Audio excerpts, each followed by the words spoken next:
ko na rin para sa inyo, para sa darating na Kapaskuhan at sa iyong parating na karawan, Yula. Big Brother, amin na itong bahay?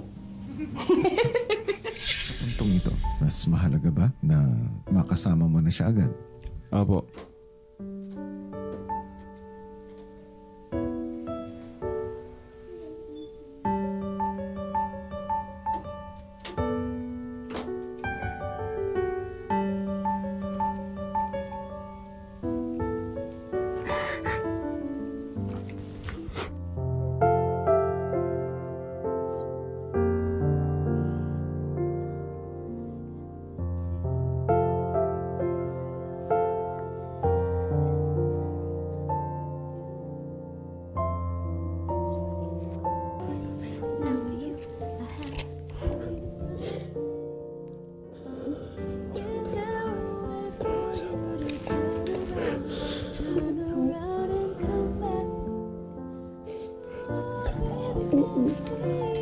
Of course.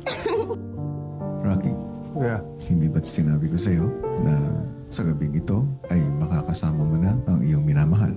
Ayan, sinusundo ka na niya. Salamat po.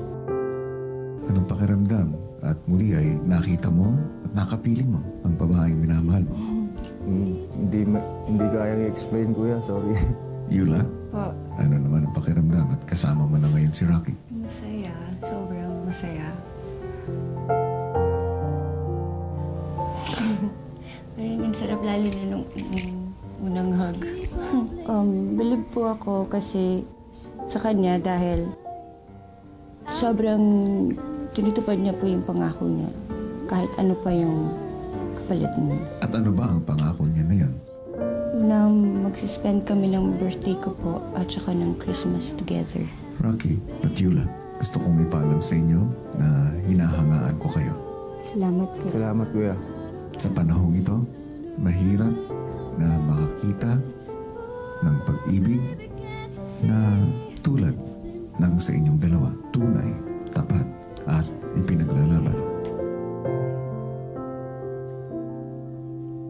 Salamat po. Walang anuman. At bilang regalo ko na rin para sa inyo, para sa darating na Kapaskuhan at sa iyong parating na karawan, Yula. Big Brother, amin na itong bahay? House B.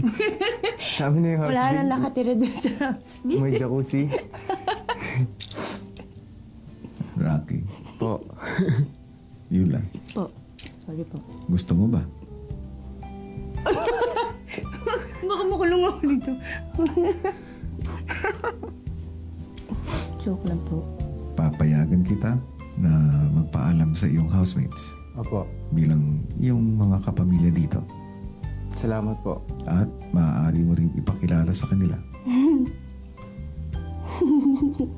ang babaeng iyong minamahal ng tunay. Salamat, Kuya.